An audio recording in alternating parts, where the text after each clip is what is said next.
Уалейкум ассалам. Сәлеметсіздер ме? Рамазан қабыл болсын.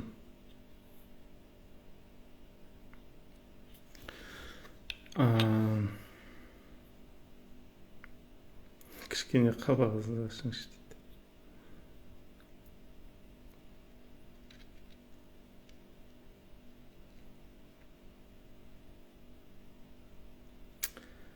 Қазақша дей ма?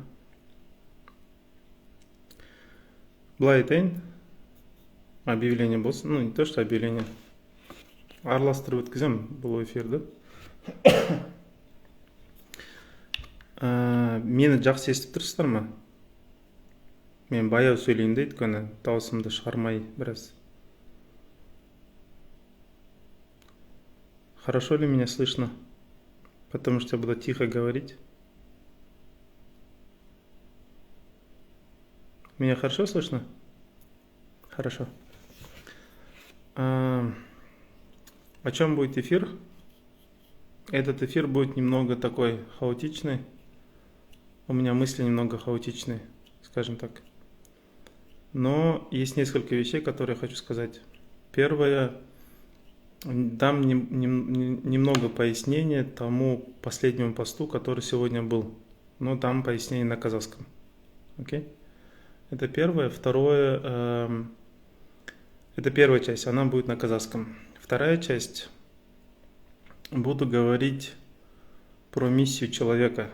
Это для тех, кому интересно, кто ищет свою миссию в этой жизни. Эта информация будет для них. Это второе.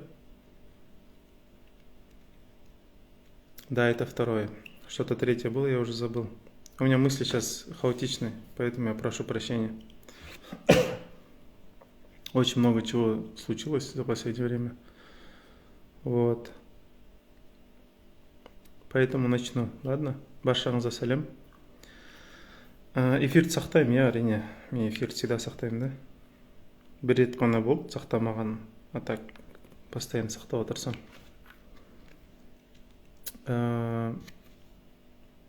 Біріншісі, стресс туралы айттым, да? Стресс туралы айттым. Стресс адамда қай уақытта пайда болады? Стресс адамда қай уақытта пайда болады? Адам Құдаймен жарысса. Адам Құдаймен жарысса, адамда стресс пайда болады. Адам Құдаймен қалай жарысады? Адам Құдайдың не даналығымен, хикметімен, ілімімен жарысады, немесе Құдайдың құдіретімен жарысады. Ол қалай? Адам Алланың даналығымен қалай жарысады? Алла бір нәрсені жаратады. Алла тағала ешқашан қате жасамайды ғой. Бірақ адам сол Алла тағала жаратқан нәрсеге қарайды да, содан бір қате көреді. Қате көргендіктен бұл неге қате дейді да, қиналады. Бұл неге қате деп қатты қиналады. Келіспейді, ренжиді, булығады, дулығады. Енді былайша айтқан уақытта ұрсады. Жаңағы жаратылыспен ұрсады. Мысалы, көп адам өзінің жақындарын қабылдай алмайды. Туыстарын, жақындарын қабылдай алмайды. Ана адам қате деп, мысалы, ананың қылығы қате деп. Бірақ оны Алла жаратқан уақытта сол қылығымен бірге жаратқан. Өйткені оның ішінде бір даналық бар. Ол даналықты біз білмейміз. Біз білмегендіктен ол қате емес. Алла тағала ол даналық арқылы бір сабақ бізге салып қойғанда біз оны көре алмай жатырмыз. Бірақ біз өзімізше келіспейміз. Ол жаман адам деп жаңағы. Немесе адам мысалы өзінің өткен шағында болған оқиғалар болады. Соларды ұмыта алмайды. Біреу оған мысалы қиянат жасады, зұлымдық жасады, немесе бір жамандық жасады, немесе ол өзі біреуге жамандық жасады. Соны көп ойлай береді өткен шағын. И сонымен өзін көп жейді. Бірақ былай қарасаңыздар, барлық нәрсе сіздің қолыңызда емес қой. Өткен шағыңызда болған оқиғалардың іштерінде сіз бірақ факторсыз, сіз бір себепсіз. Ал себептер мыңдаған болуы мүмкін. Сондықтан барлық нәрсе сіздің қолыңызда болған емес. Сондықтан өз-өзіңізді жау, ол дұрыс емес. Өткен шағыңызды қабылдамай жаңағы өзгеге жасалған зорлықты, или өзіңізге жасалған зорлық-зомбылықты жаңағы сараптап қайта-қайта ойлай беріп. Вот. Енді или мысалы былай болады, адам жаратылысқа қарайды да кейбір оқиғалар болмау керек дейді. Мысалы өзінің андай бір ішкі несі бойынша, андай есебі бойынша, санау бойынша мына оқиға болмау керек дейді да. Мысалы жоқ, ол оқиға болмау керек емес, ол менің ақылым бойынша болмау керек болуы мүмкін да. Ақиқатында Аллах Тағаланың даналығымен ол болып жатыр. Оның даналығына менің шекті ақылым жетпейді да. Сондықтан менің шекті ақылым маған несе көрсетіп тұр, оны қате деп көрсетіп тұр. Бірақ ода қате жоқ. Қате менің ақылымның шектігінде. Вот. Сондықтан адам өстіп Алланың даналығымен мысалы нетеді, жарысады. Енді құдіретімен қалай жарысады? Құдіретімен бір нәрсе болу керек дейді да. Мысалы өзі күші жетпейтін, қолында емес бір нәрсені жасатқысы келеді. Мысалы мен жақындарым өзгеру керек дейді. Менің білмеймін жұмысымда бір нәрсе болу керек дейді. Мына бір нәтиже оқуымда болу керек, немесе тұрмысым былай болу керек деген секілді сондай нәтижені күштейді. Бірақ нәтиже адам қолында емес. Или басқа адамның жүрегінің иманға келіп келмеу, немесе адам ретінде өзгеріп өзгермеу Құдайдың қолындағы нәрсе. Адам оны өзгерте алмайды. Өзгерте алмаған нәрсесімен арпалысып адам шаршайды, сосын тозып кетеді. Сондықтан адам не Алланың хикметіне қарайды бір қате көреді, не Алланың құдіретіне қарсы келуге тырысады, өзінің шекті күшімен қол жетпейтін бір нәрсені өзгертуге тырысады, сөйтіп сосын стресске кіреді. Стресс деген не? Ол стресс деген Алла Тағаланың даналығын немесе Алла Тағаланың құдіретіне қарсы шықсаңыз, ол Алла Тағаланың қаһарын оятады. Сол оянайын деп жатқан қаһардың Аллах Тағала оянғанын қаламайды. Өйткені өзі Рахман Рахим ғой, мейірімді ғой, жұмсақ. Сондықтан өзінің қаһарын оянғанын ұнатпайды. Сондықтан құлының рухы сезетіндей қылып стресс салады. Стресс сезімі ол құлына былай айтып жатыр: ей құлым, сен мен жаратқан нәрсеге ақылың барлық нетпейді, жетпейді, өйтіп өзің тоздырма, басын тастан тасқа ұрма, түсінбедім деп. Немесе мен жаратқан көптеген нәрсеге құдіретің күшің жетпейді, сенің әлсізсің. Сондықтан оны барып оған тышындап андай жыртыла берудің керек жоқ. Өйтіп тырса берудің керек жоқ, одан өзің тозып кетесің. И тоза менің құдіретіме, менің былайша айтқанда абыройыма, арыма тіл тигізген боласың. Мысалы қарсы сөз сөйлейсің: неге бүйтті, неге сөйтті деген сияқты, тас лақтырасың тағдырға. Тағдыр менің әмірімде дейді. Сөйтіп қарсы шыққандықтан ең соңында немен бұл аяқталады? Бұл менің қаһарымды оятады дейді. Мен өзімнің қаһарын оянған қаламаймын. Сондықтан қазірден бастап алдын алу үшін сенің жүрегіңе, рухыңа стресс ретінде осындай сезім беремін дейді. И ол сезімді сезіну арқылы адам біраз ояну керек та. Стресс сезіп жатыр, адам значит бір нәрсеге күші жетпейтін немесе ақыл жетпейтін бір нәрсе араласып жатыр деген сөз адам. Бірақ сыртқы келбетке келген уақытта адам ойлауы мүмкін: мен мысалы стрессім жұмыстан деп. Мысалы адам ойлайды: мен жұмыс істеп жүрмін, сондықтан стресстемін дейді. Жоқ, жұмыстен тумайды стресс.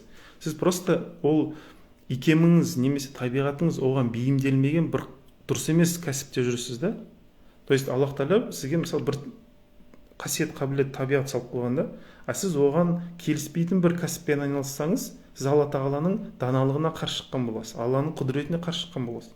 Өзіңізге сай жұмыспен айналысқан дұрыс. Сол кезде Алланың даналығымен, Алланың құдіретімен пара-пар келесіз. Ал егер өзіңіз ұнатпайтын бір жұмыста жұмыс істесеңіз, Алла Тағаланың даналығына да, құдіретіне де қарсы шығу. Сол себепті стресс оянады сізде. И адам ойлауы мүмкін: мен ұнатпайтын жұмыста жұмыс істеп жүрмін, сондықтан мен стресстемін. Жоқ, олай емес. Одан емес, ол Аллах Тағалаға қарсы шыққандықтан болып жатыр ол стресстің барлығы. Ал жұмыс ол сыртынан бүйтіп жабылған бір перде секілді бір нәрсе. Сырттан қарағанда вроде адам ұнатпайтын жұмысына жұмыс істегендіктен стрессте болуы мүмкін. Бірақ ақиқатында Алла Тағаланың осындай бол деп айтқан нәрсесінен бас тартып, ақшаның артынан кетіп, немесе басқаларын мен жарысам деп, немесе басқалар бір нәрсені дәлелдеймін деп, өзіне келмейтін бір жұмыста жұмыс істеуі мүмкін да. И сол себепті тозып кетеді адам, стресске кіреді да. Сондықтан стресс деген сондай нәрсе. Бүгінгі жаңағы жазылған соңғы посттың өстіп қазақшасын сіздерге өстіп сараптауға тырыстым. Енді иншаллах түсінетін шығарсыздар деген үміттемін. Кейін қазағым-ай деп жазған себебім де содан. орысша 2 сөйлем жазып едім. Адамдар қорытпай қалды да. Сол не бар 2-ақ сөйлемде негізі. Біраз ақылды жүгіртуді, ақылды қинауды тырысыңыз. Біраз андай оқуға ізденуге тырысыңыз. Андай зейініңізді анда-санда ғана қолданатын болсаңыз, ақылыңызды анда-санда ғана қолданатын болсаңыз, онда ол еріншек ақыл болып қалады да. Сондықтан адам нетуге тырысу керек. Андай ізденуге, біраз өзін дамытуға тырысу керек та. Былайша айтқан уақытта текстпен, әріппен жұмыс істеуді адам үйрену керек. Бұл өте маңызды. Әйтсе өзіңізді жетілдіруді қиын болады. Адам өзін жетілдіру үшін талай кітап оқу керек, талай нәрсені іздену керек. Вот. Бұл бір жағы, бұл қазақшасы. Енді қазір эфирді орысша жүргізем.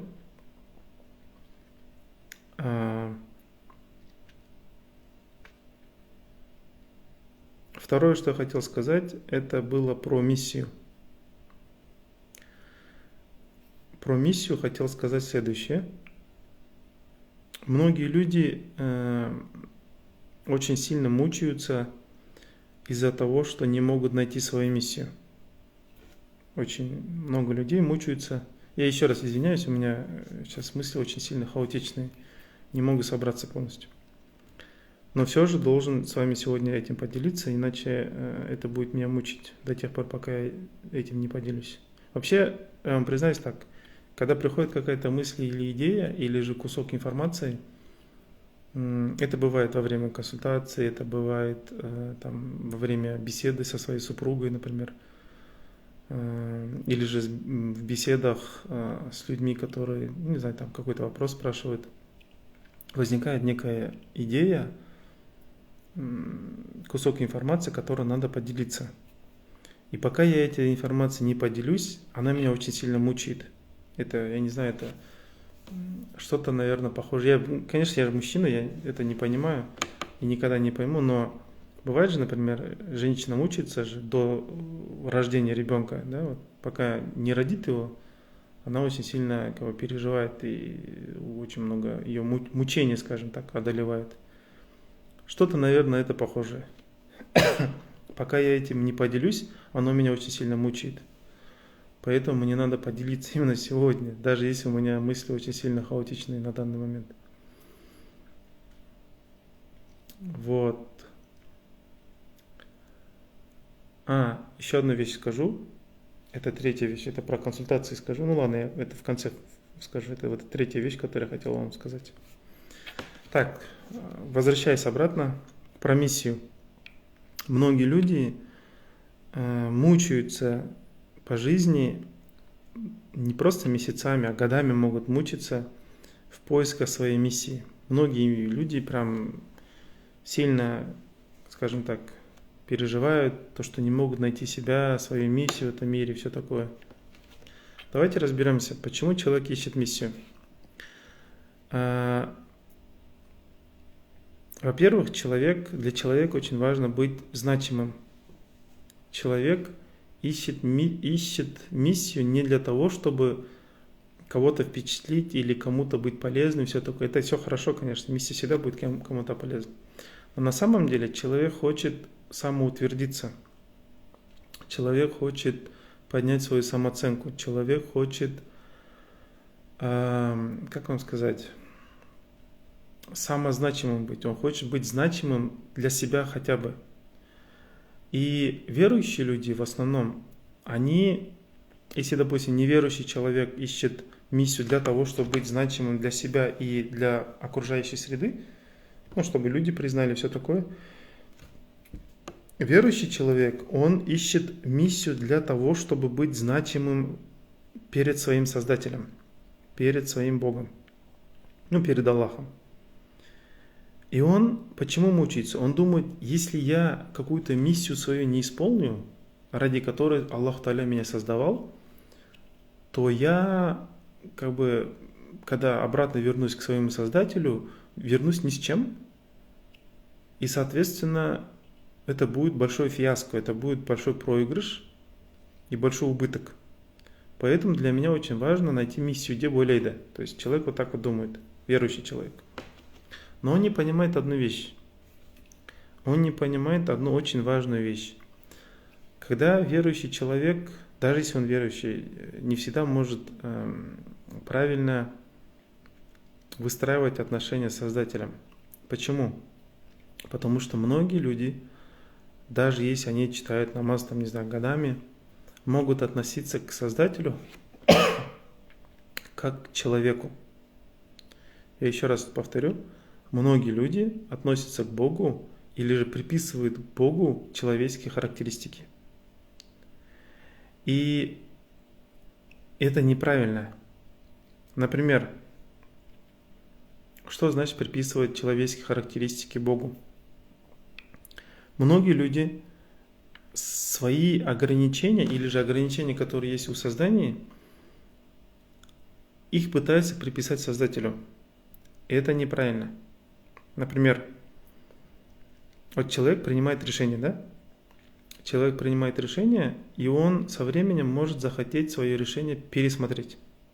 Почему? Потому что новая информация появилась, новый опыт появился, у него мнение поменялось, у него настроение поменялось, у него окружение поменялось, то есть обстоятельства поменялись.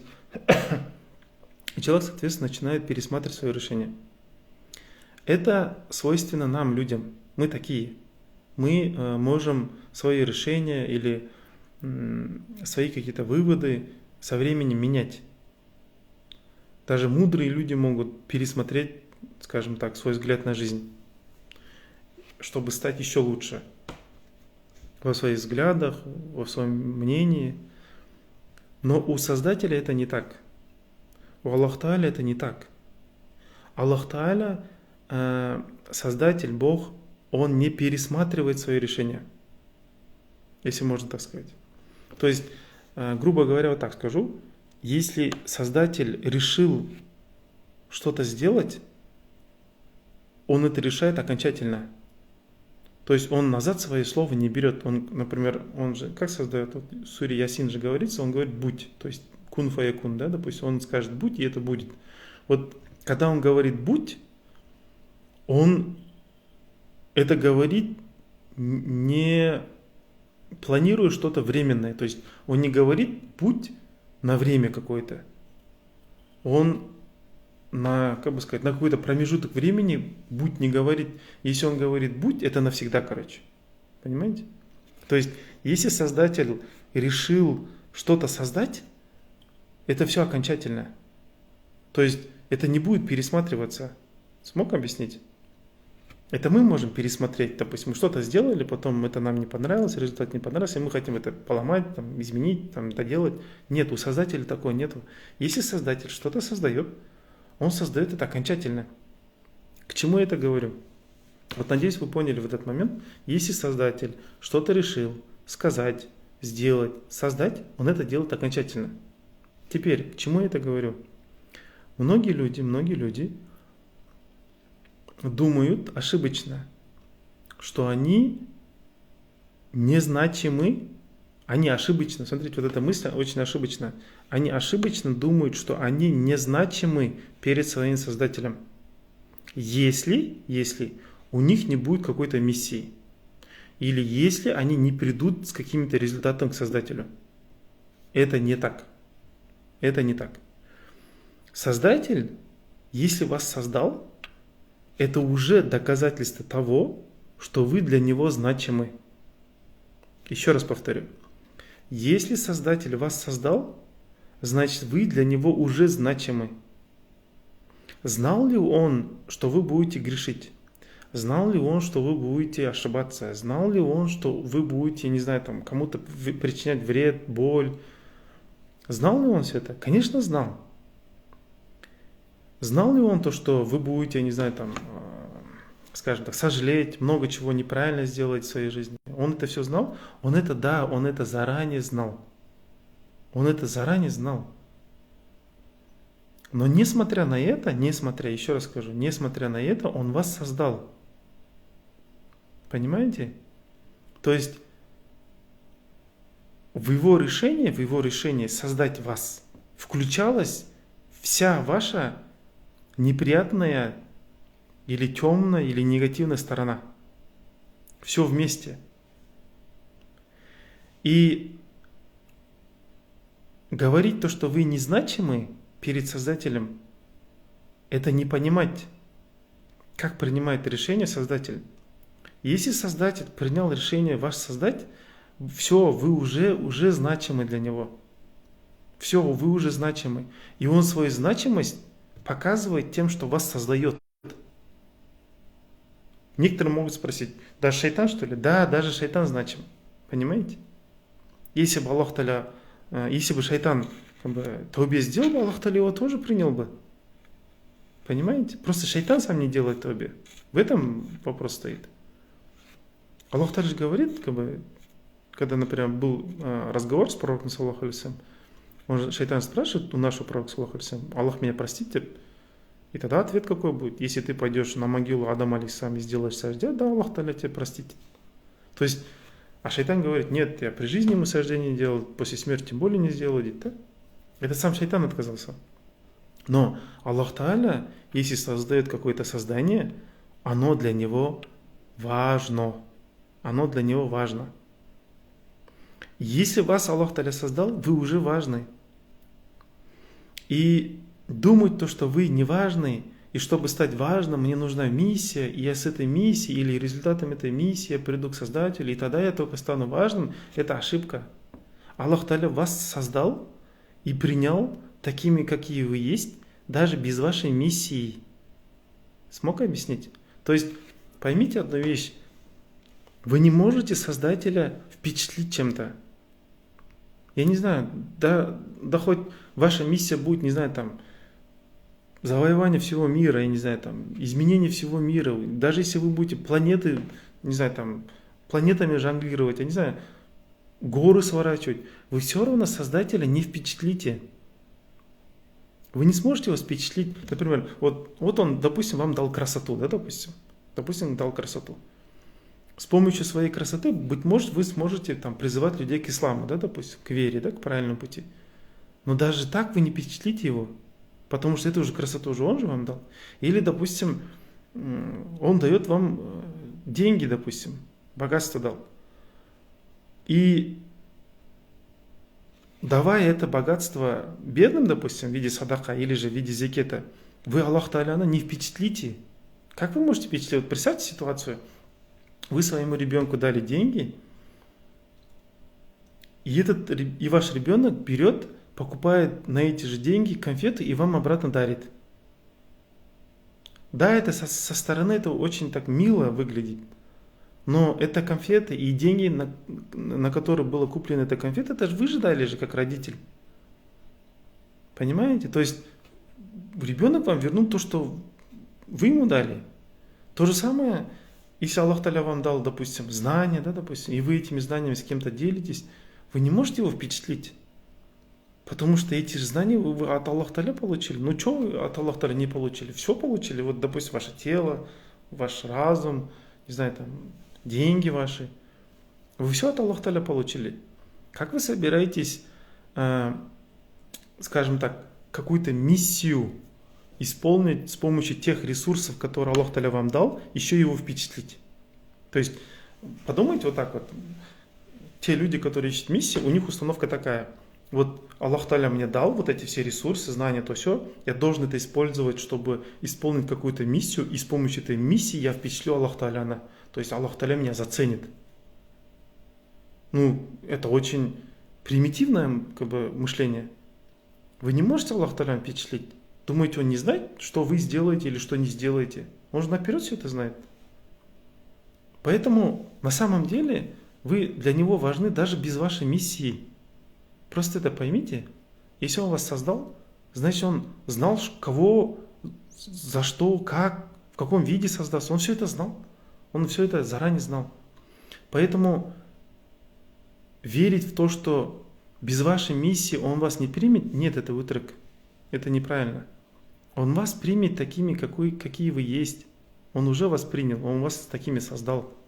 Понимаете? Вместе с вами вашими грехами, ошибками, там, сожалениями, там, не знаю, там, какой-то болью, которую вы другим людям причинили. Несмотря даже самыми ужасными вещами, все равно Аллах Та'аля знал все это, что в вашей жизни все это будет. И Он все равно создал вас. Понимаете? Это не значит, что вы должны грешить налево-направо, ошибку делать, кому-то боль причинить. Нет, я не это имею в виду. Я просто имею в виду то, что ваша значимость, она уже началась с того момента, когда вас создали, если можно так сказать. Вот. Как только вы это поймете, то что вы и так без ничего, даже просто вы голые, допустим, представьте, вы прям вас оголили, вы без ничего, вообще там, без одежды, без ничего, просто вы вот сами, да, допустим, если перед Создателем встанете, вы и так перед Ним значимы. Вы и так перед Ним значимы. Поэтому искать какую-то миссию, чтобы стать значимым перед Создателем, это неправильно. Это непонимание того, что Аллах Тааля настолько милосерден и настолько, скажем так, ценит вас. И поэтому вас создал. Понимаете? Теперь, как только человек поймет, если он важен, даже и без миссии, без там, не знаю, каких-то результатов в своей жизни, если он понимает то, что он и так важен, Создатель, просто таким, какой он есть, то человек освобождается от вечного поиска своей миссии. Он освобождается. И тогда он поймет одну вещь, очень важную вещь. Неважно, какой он миссией будет заниматься, неважно, какой он профессией или же делом будет заниматься, Аллах Тааля все равно его примет. Понимаете? И как только человек это поймет, как только человек поймет то, что без миссии даже его принимают, ему не важно будет чем заниматься. Любой труд, любая деятельность для него станет не в тягость, а в радость. Понимаете? И он не будет зависеть от своей миссии. Он не будет обременен своей миссией, что якобы без миссии меня не примут. Нет, Олаймес. Теперь, откуда все это взял? Конечно, люди будут спрашивать, откуда он это все взял и все такое. Посмотрите на пророка саллаллаху алейхи ва саллям. Эта часть это для тех, кто все-таки любит далель, не далель и все такое.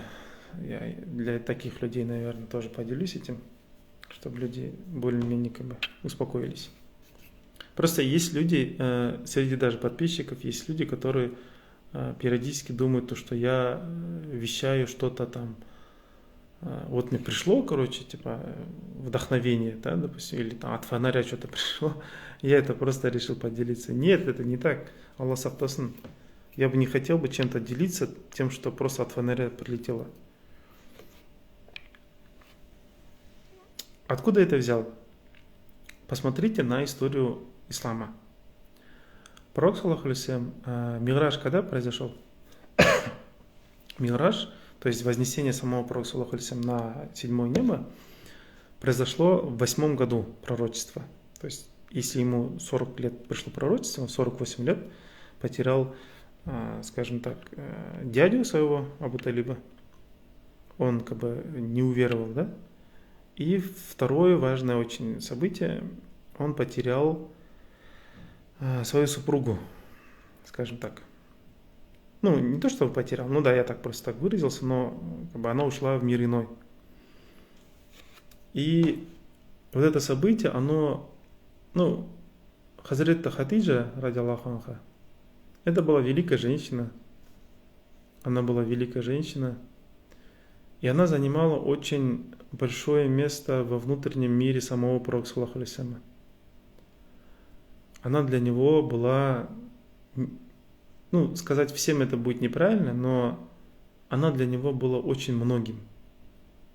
Даже момент, когда он ей сделал предложение очень интересное. Многие люди говорят, что в исламе нету романтики. Это люди, которые не читали жизнь пророка, саллаллаху алейхи ва саллям.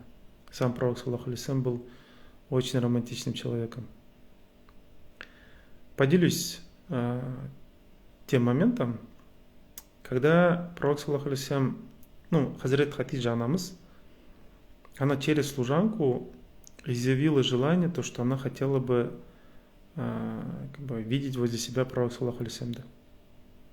То есть ее служанка пришла и дала знать, то, что Хазрет Хадиджа ей нравится наш пророк, саллаллаху алейхи вассалям.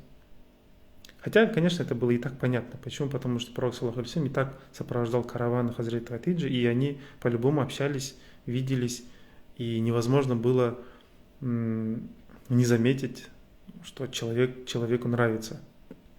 Но просто обычай такой, что кто-то должен был со стороны прийти и сказать. Это как у нас сватаются же. И пророк, саллаллаху алейхи вассалям, что сделал? Он не обременял саму Хазрат Хадиджу. Он понимал то, что это очень особая женщина, у нее особый статус, не только по деньгам, допустим. Вот в то время половина ВВП Мекки, оказывается, товарооборота Мекки, оказывается, проходила через Хазрат Хадиджу. Она настолько богатая женщина была. И по статусу близость человека к Каабе, например, если ваш дом, чем ближе стоит к Каабе, тем у вас больше был статус. Например, там описывается, что сады или деревья, которые растут в саду Хазрат Хадиджи, они, оказывается, листьями касались Каабы. То есть настолько она близко жила. Да? Конечно, это все уже сейчас разрушено, там от этого следа нету, но в то время было так. И когда они проходили или гуляли по парку, не по парку, а по саду Хазрат Хадиджи, пророк, саллаллаху алейхи вассалям, сделал такую интересную вещь. Он взял, там росла роза, очень такая пышная, красивая роза. И что он сделал? Он взял, и эта роза росла в саду, она очень ухоженная, красивая была. И по дороге, вдоль дороги растут же обычные цветы, которые сами по себе просто растут. Бывают же такие цветы, которые вы не сажаете, не ухаживаете, они сами просто по себе растут. Такие дорожные цветы, скажем так. И пророк, саллаллаху алейхи вассалям, взял один дорожный цветок, вот так вот, вместе с землей, вместе с почвой, вырыл и возле вот этой розы посадил. И что он имел в виду? Под розы он подразумевал Хазрат Хадиджу саму. А себя он настолько скромно повел, что он себя репрезентировал, то есть показал себя таким дорожным цветочком, который хотел бы возле такой красивой розы встать. Понимаете? Возле такой пышной, ухоженной королевы, скажем так, да, розы, он так вот посадил дорожный цветочек. И, соответственно, конечно же, роза какая-то, она очень высоко, пышная, а это обычно простой цветочек. Но он вот так вот скромно изъявил желание, что он хотел бы быть рядом с ней. Понимаете? И тогда Хазрат Хадиджа поняла, что он ей делает предложение. Предложение быть супругой, пожениться, выйти замуж. И, конечно же, она согласилась. Вот. Поэтому даже первые моменты их знакомства, общения, они уже были пропитаны очень глубокими чувствами, очень, приближенными, приземленными, точнее, чувствами, очень большой скромностью. Пророк, саллаллаху алейхи вассалям, очень скромно, очень трепетно, очень глубоко, очень, скажем так, тихо, без слов, но больше действием, очень глубоко передал те чувства, которые он испытывал Хазрат Хадиджа, Анамза. И это с первых дней. И представьте, эта женщина, эта великая женщина, она его сопровождала во всех тяжелых моментах. Даже тогда, когда его своя же община не приняла. Она была первой женщиной, которая его приняла. То есть она точно так же очень доблестно ответила нашему пророку, саллаллаху алейхи вассалям, как и в религии, так и в любви, так и в быту, так и в жизни, так и в семье. Она очень глубоко его любила.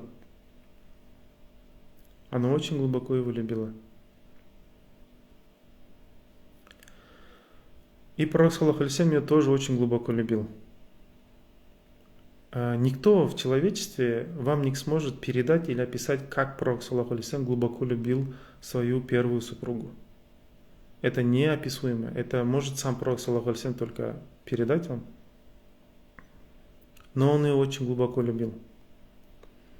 Она для него занимала очень большое место. И вот когда ее не стало, вот это место в его внутреннем мире, скажем так, было заполнено, ну, это место, оно стало пустым, скажем так, и оно было заполнено скорбью, печалью, очень глубокой печалью. Вот представьте, человек очень, ну, это пророк, саллаху алейхи, он самый идеальный человек во всем человечестве. Вот есть люди, да, вот чистые, да, душой люди. Как они любят? Они же очень чисто любят же. Они очень трепетно любят, они очень тонко, нежно любят. И вот представьте, перед вами пророк, саллаху алейхи, как бы самый лучший человек, венец всего человечества. И он, конечно же, будет любить так глубоко, что ни один другой человек в истории человечества не поймет просто. Никто не поймет его. Насколько он любил свою первую супругу, Хазрат Хатиджу, никто не поймет. Он очень глубоко ее любил. И вот эта вот глубина вся, вот эта, в его внутреннем мире, после того, как она ушла в мир иной, эта глубина была, если при ее жизни была заполнена очень глубокой, большим количеством любви, глубокой любовью, и вместо этой любви пришла очень глубокая печаль. Это очень глубокая была печаль, когда Хазрат Хатиджа анамыз ушла в мир иной. Но пророк должен был продолжать свою, скажем так, пророческую миссию, то, что на него возложилось. И чтобы он смог это продолжить, Аллах Тааля вознес самого пророка, саллаху алейхи, на 7-е небо и его своим вниманием обнял. То есть вот эта пустота, да, после отсутствия Хазрат Хатиджи, он ее, Аллах Тааля, собою заполнил, скажем так. Он собою обнял, собою заполнил душу пророка, саллаху алейхи, если можно так сказать. То есть утешил, понимаете? Вот. И здесь немаловажный момент, у меня в YouTube-канале тоже есть об этом часть, когда я говорил про женщин, про значимость женщин в исламе. Хазрат Хатиджа, она жизнью своей очень большую роль сыграла при жизни, да, для ислама. Она очень богатая женщина была, она могла до 7-го колена обеспечить своих потомков. Но вот эти деньги, которые у нее были, да, половина товарооборота всей Мекки, вот эти деньги, оказывается, за 3 года были истрачены для того, чтобы каждый день звать домой гостей и им объяснять или делиться исламом. Понимаете? Это столько денег, столько... И когда, оказывается, ее хоронили, вот эта материя, которую надо укрывать тело, оказывается, эта материя, если ноги укрывала, то открывалось лицо. Если ее лицо закрывали, то открывались, оказывается, ноги. То есть сама материя была настолько, не хватало даже материи, чтобы Хазрат Хатиджа анамыз, да, похоронить. Вот. И если она настолько великая женщина, если при жизни прослужила пророк, саллаху алейхи, и его умме, и его религии, да, прослужила самому Аллаху Тааля настолько верно, скажем так, точно так же и своей смертью тоже послужила причиной, то есть Аллах Тааля придал значение, очень большое значение ее смерти даже. И эта причина, то есть ее смерть, она стала триггером, чтобы Аллах Тааля своего пророка, саллаху алейхи, забрал к себе. Понимаете? То есть это такая великая женщина, которая и жизнью помогла религии, и своей смертью помогла религии.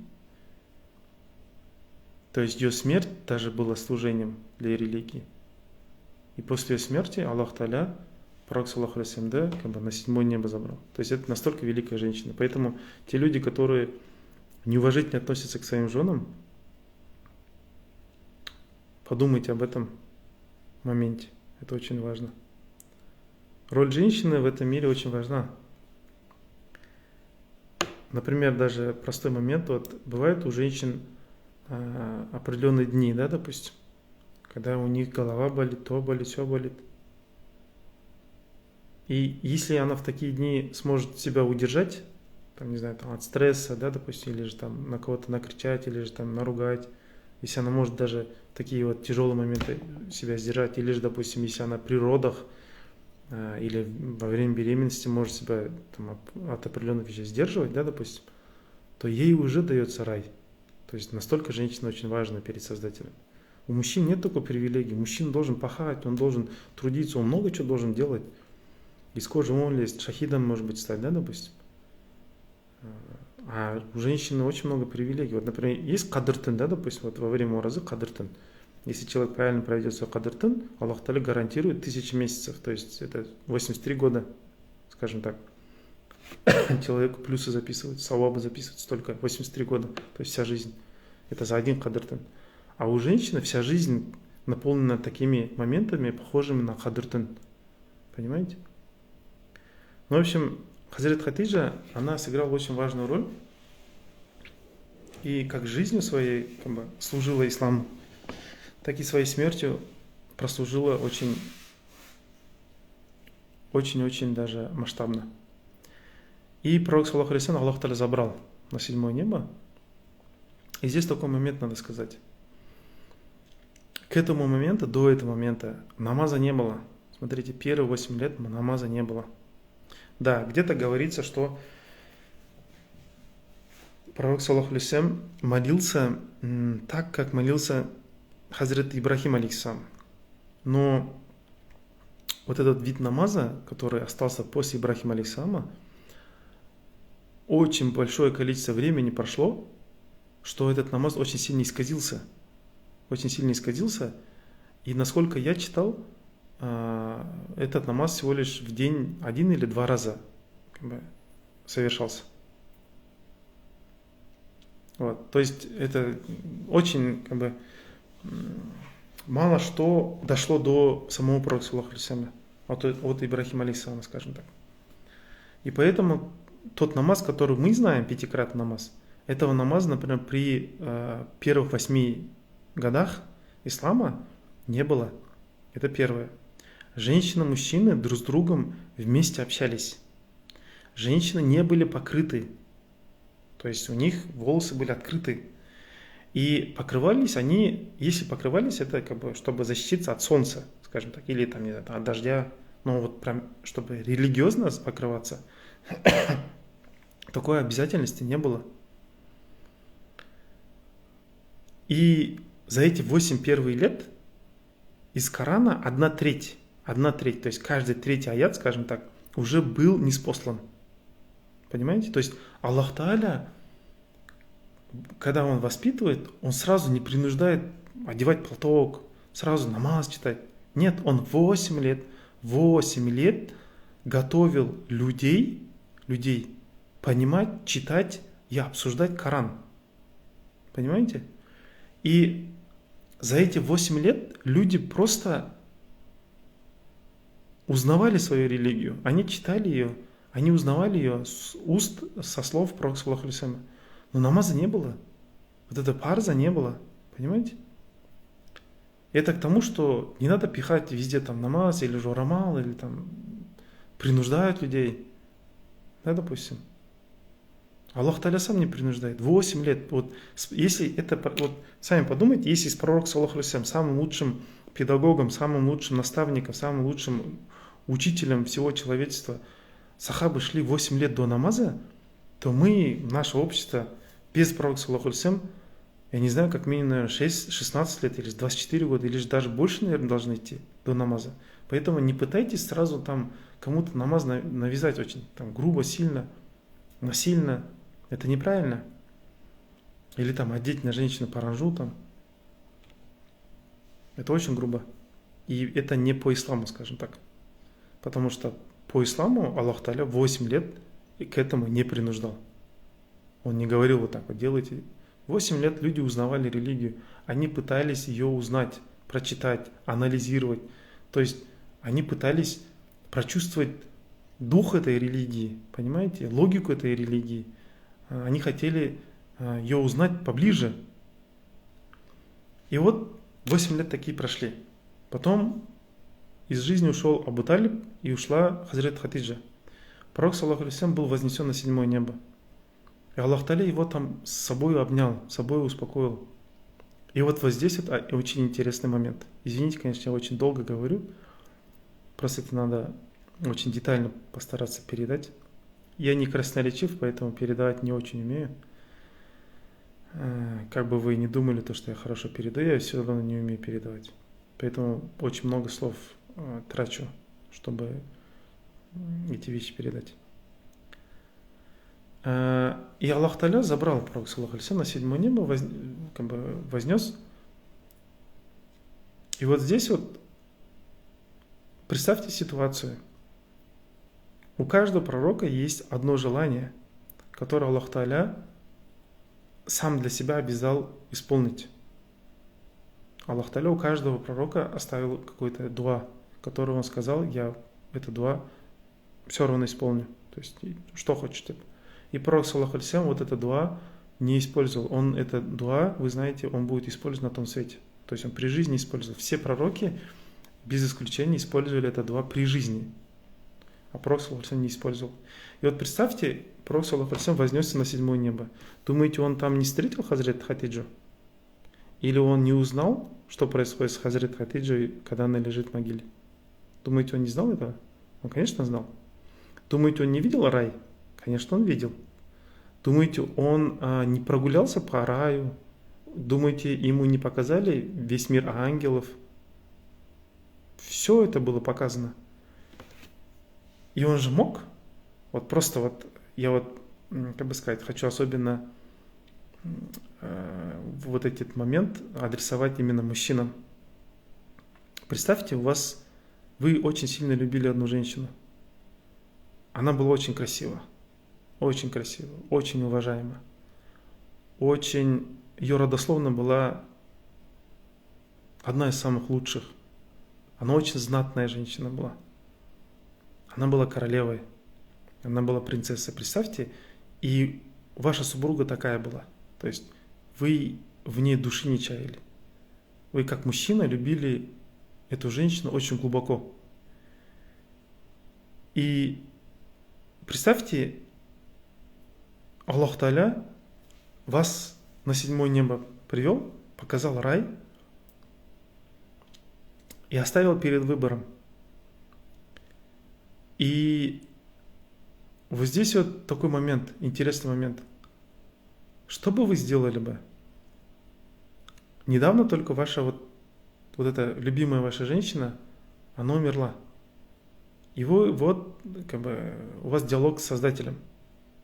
Прямой диалог. Без участия ангелов. И вот здесь вот. Что вы захотели бы? Любой мужчина на месте пророка, саллаллаху алейхи вассалям, сказал бы, можно я останусь в раю со своей любимой женщиной? Любой бы мужчина сказал бы.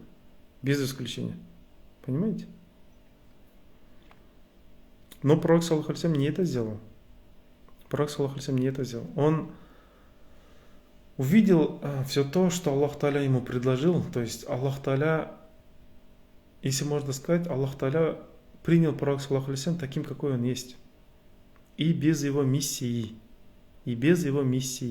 Да, пророк, саллаллаху алейхи вассалям, уже 8 лет делился, объяснял, распространял религию, но намаза еще не было. Понимаете, это парза не было. И без обязательств Аллах Та'аля принял пророка, саллаллаху алейхи вассалям, без обязательств. Это очень важный момент.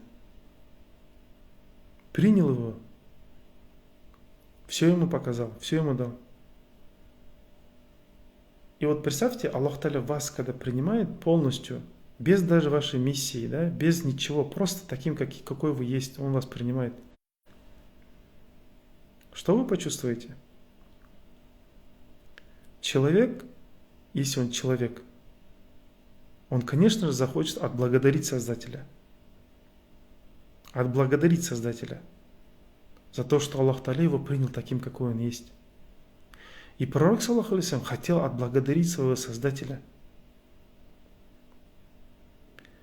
И он хотел это выразить в желании вернуться к своей умме.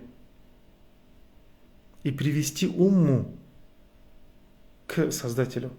Не один прийти, а со своей уммой.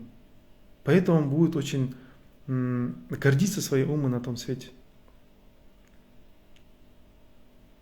Потому что он знает, что очень ценно для Создателя.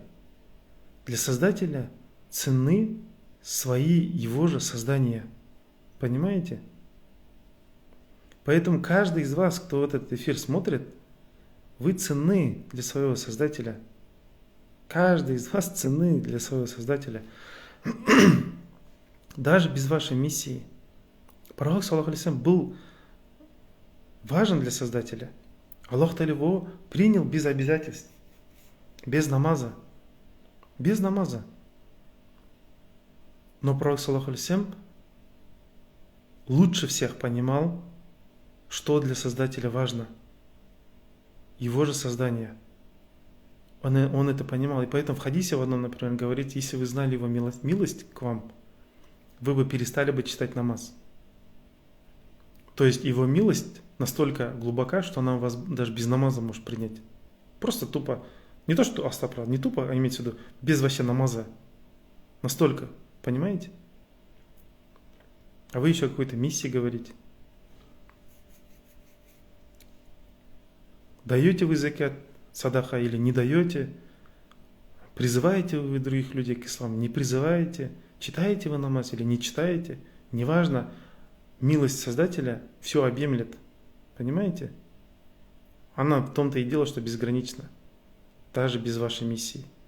Даже если вообще ничего не будете делать, все равно Аллах Та'аля может вас принять. Понимаете? В этом и суть его милосердия.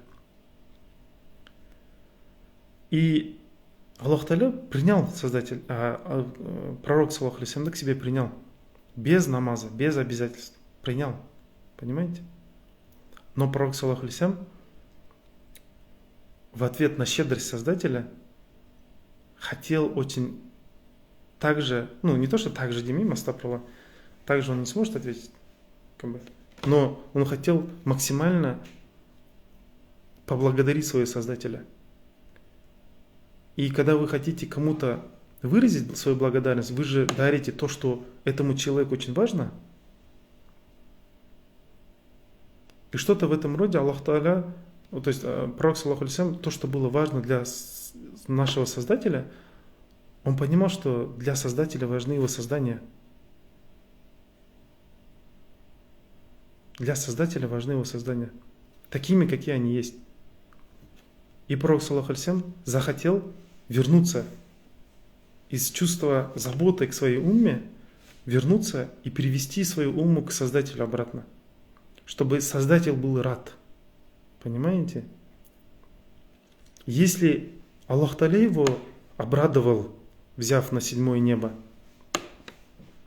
и дав ему рай, все, да, допустим. И пророк, саллаллаху алейхи вассалям, тоже хотел, чтобы Создатель был рад. Понимаете? Он хотел быть ему благодарным. Например, в одном хадисе пророк, саллаллаху алейхи вассалям, сидя молился. И, по-моему, Хазрат Биляль, ради Аллаха, первый муаззин, он спрашивает: «Я Расулаллах, почему?» Или, может быть, другой сахаба. Кто знает, можете меня поправить. Он спрашивает: «Я Расулаллах, почему вы сидите намаз читаете?» Он говорил: голод. То есть пророк, саллаллаху алейхи вассалям, настолько долгое время не кушал, как Хазрат Аиша намаз, ради Аллаха, описывает. Месяцы проходили, кроме воды и фиников у нас дома ничего не было, ничего не варилось. Представьте, вы просто вода и финики.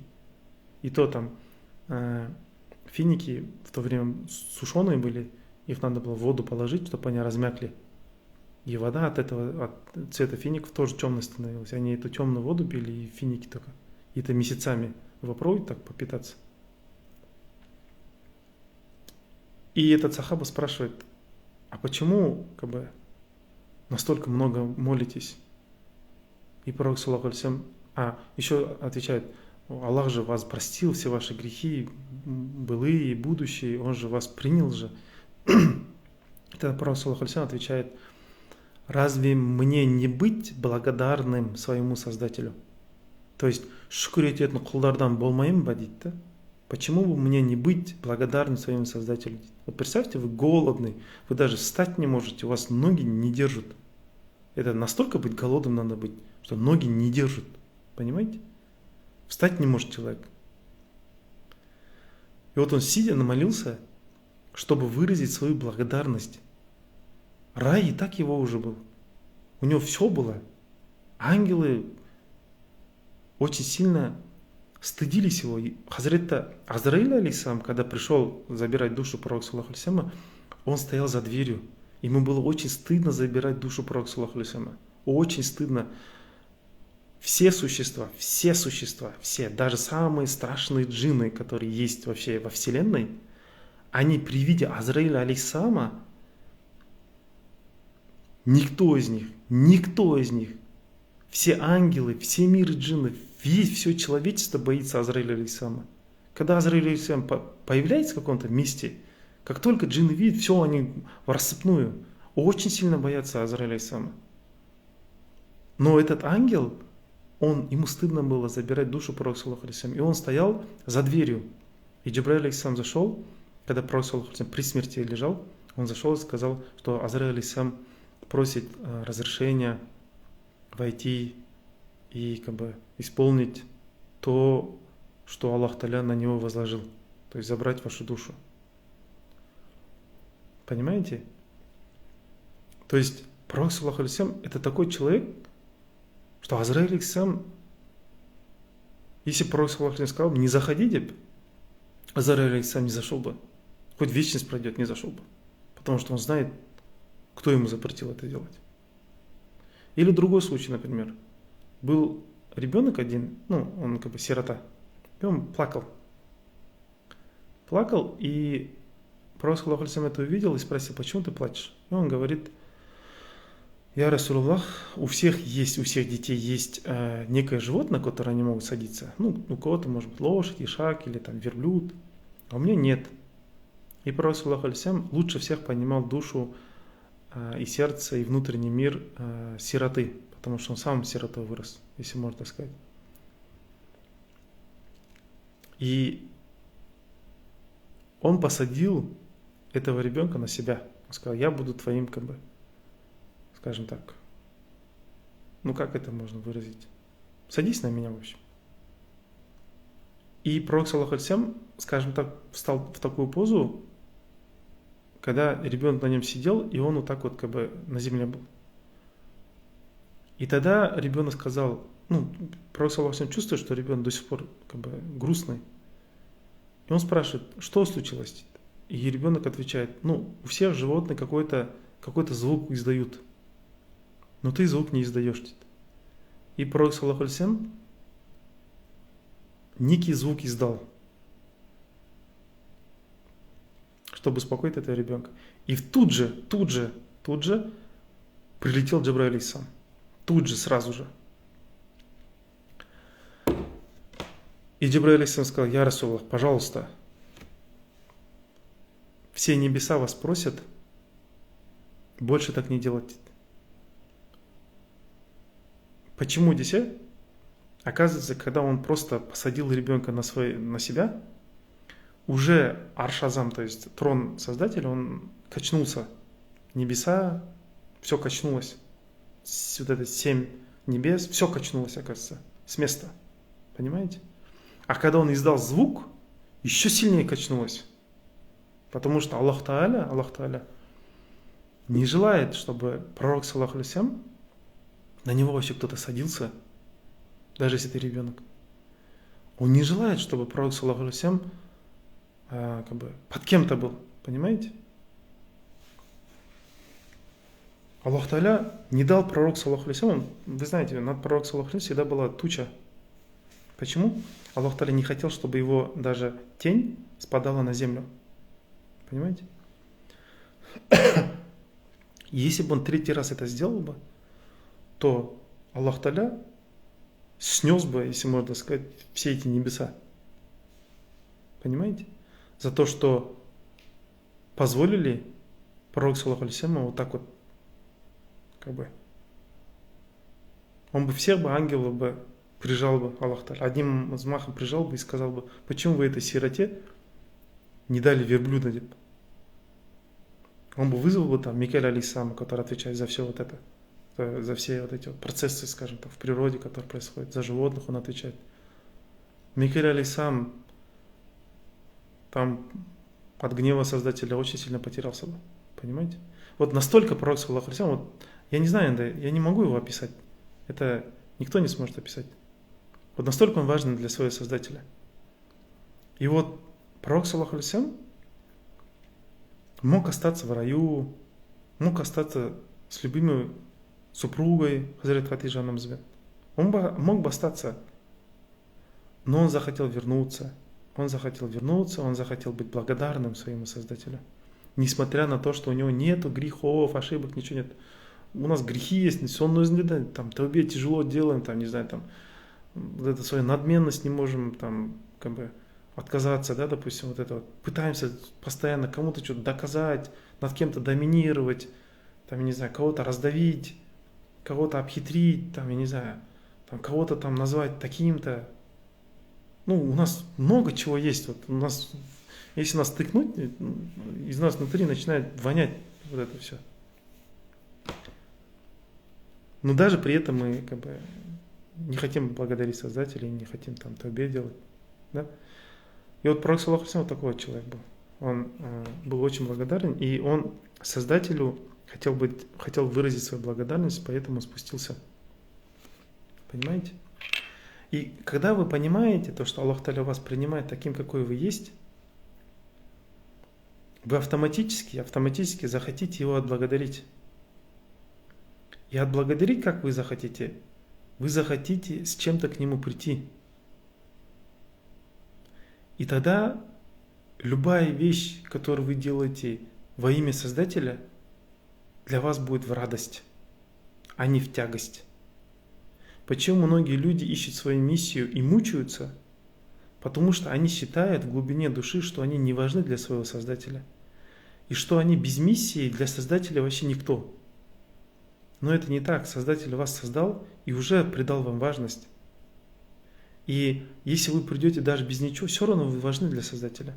Как только вы это поймете, вы автоматически, добровольно сами захотите облагодарить Создателя за то, что Он вас любит такими, какие вы есть.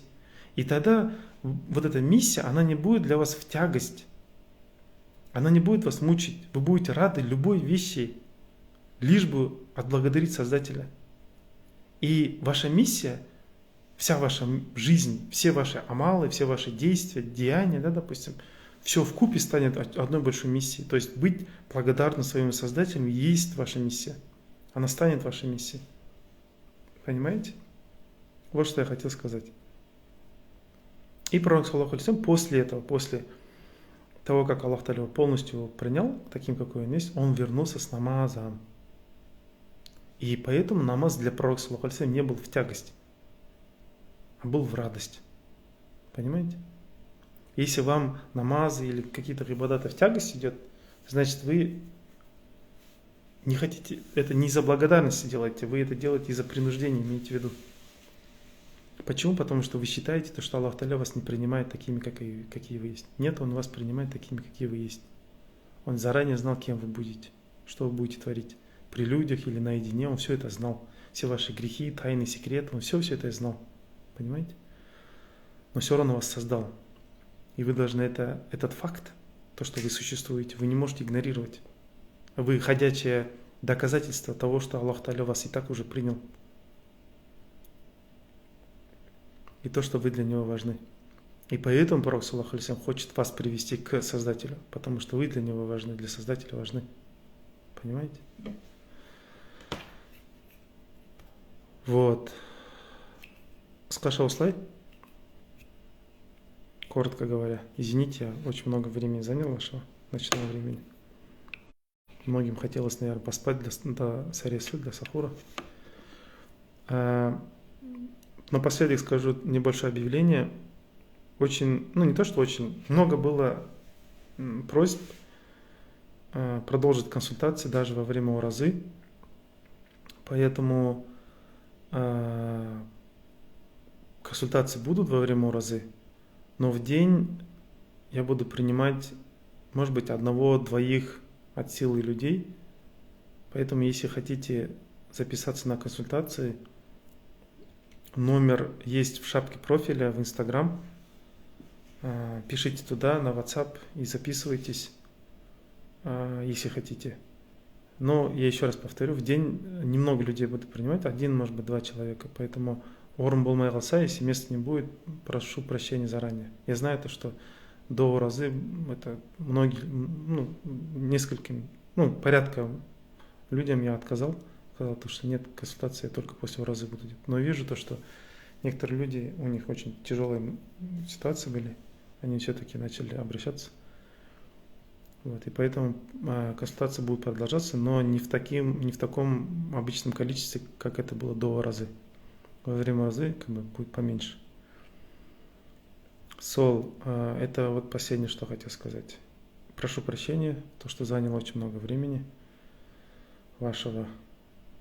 Если захотите, можете завтра посмотреть, я сохраню запись. И аудиофайл поделюсь в телеграм-канале. Кто хочет, может там послушать.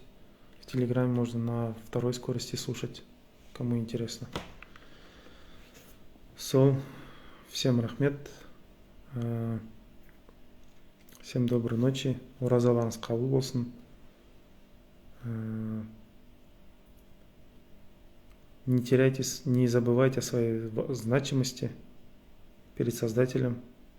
Кем вы бы ни были, вы очень значимы для вашего Создателя. Не переживайте. И не мучайте себя, то, что у вас нет миссии. Вы уже важны для своего Создателя. Не забывайте об этом. Хорошо? Сол. Всем рахмет. Уразаларыңыз қабыл болсын. Буду благодарен, если вы будете в своих молитвах периодически высота или хотя бы один раз помолитесь за меня и за мою семью. Сол, баршаңызға рахмет. Көптен бері эфирге шықпадық. Сол. Рахмет. Сау болыңыздар. Салам алейкум. Всем доброй ночи.